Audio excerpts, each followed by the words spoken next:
sent the results. You know, it was just so early on. Like if it had just happened. Sure. Anyway, I mean, there's not this. It just happened. This is what is. Yeah.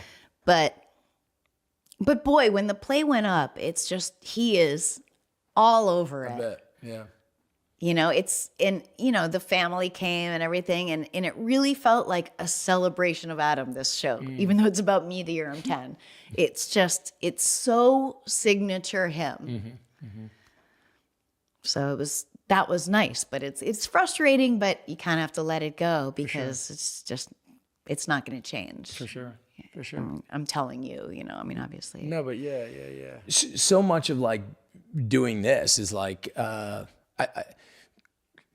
felt that it's like so not about me as a motherfucker. I believe in the people that I have on, like everyone. I'm like, you guys just like, I believe in this person. Just like check, like you said, you've gotten all these skills over the year and you've picked up on this of all the therapy you've done, but also you are like, I don't want you to take it, but you're like a national treasure. I mean, you are like, right? Like, do you feel like the podcast, do you feel like some of the things you like, is that your fight? Is that you taking the fight to the issue? Yeah. And by the way, I mean, once I think about it and I try to be kind of not wishy-washy, not weak, but a little zen, a little kind of like, because I try to go, if I hope for change, how could that happen? Does it happen by putting people on the defensive? It definitely doesn't. People can't be open if their, porcupine needles are up. You got to be, as an artist, like, you got to be bold. You got to not really like give a about how some place lands. You just got to be really honest, right? And in my thing, like, I get this structure that like somebody else wrote, and then I can go as like far as I want. But for you, it's like the comedy of Sarah, like it's yours, right? It's like your right. I can't go like, well, the writer, right. Or like, this is just the character that I'm playing, right? So now in this like kind of political time where people have to be like careful about what they say, you're somebody who said all kinds of shit, and like you've been like punk rock and bold as a motherfucker. But at the same time, you're now also sort of being like, I don't know about like, I think that might be fucked up. I think that might be fucked up, right? And so it's like this. Sorry. No, but that's it. I mean, it's like, so how do you square that? Like, how does that gnaw at you? Does that bother you? I think because I've learned over the years that there doesn't have to be shame in being wrong or being sorry. And so there are a lot of people that cannot say they're sorry. First of all, please, can we stop asking people to apologize? Like, it means nothing. Right. Like, apologies mean everything when they come from you. But when it's like, you need to publicly apologize, please don't, unless you're sorry. That's right.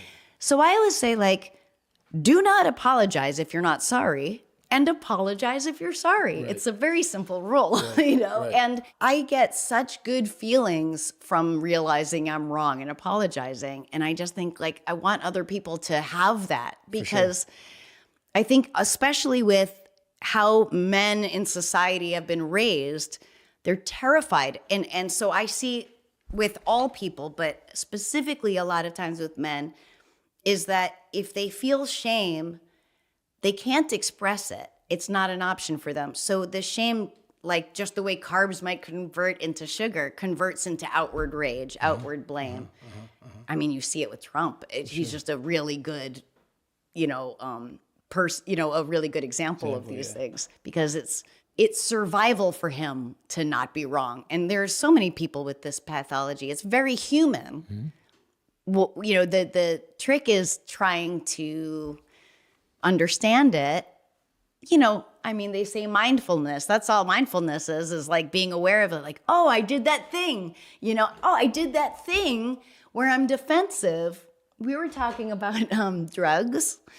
And in my 20s, I did, and it really changed my life forever. How so? Because I was in a relationship with this guy, Sam, lovely guy, and he was trying to talk to me about, an issue he had with me, my behavior in our relationship.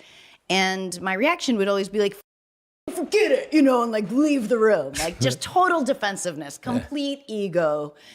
And we took one night and we sat at his kitchen table, his dad's kitchen table, and we started talking about it, and I didn't feel defensive. I didn't make it about me. I heard everything he said, and it was like mind-blowing. And I was able to make those adjustments because they behooved me as much as him. And like waking up the next day wasn't like, oh, that was crazy. It was like I was still there, like, right. Yeah. You know, it's very mind expanding. I mean, it developed in Dallas for couples therapy, and they found that people used it recreationally, so they had to make it illegal. But yeah, it was very helpful for me. But there's all sorts of experiences that can do that. But it was mine. Yeah. Is there anything that you feel like you regret doing as an artist, or is there anything you feel like you should have gone harder as an artist? I mean, my knee-jerk reaction is like, I wish there wasn't the most racist version of blackface of me out there. I mean, that would be awesome, but I can't erase it.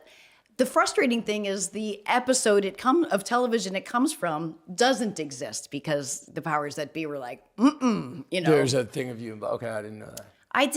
I had a show called the Sarah Silverman Program, and in it, just like my first special, Jesus is Magic, it's a lot about race, and it's in character. My character's name, unfortunately, is Sarah Silverman, but it's a character of like an ignorant, arrogant, an ignorant person who's incredibly arrogant. And I love those things together. And to me, it was like I could explore so many things and be the one who's the idiot, the in it. And it really, I really enjoyed it. Of course, there's going to be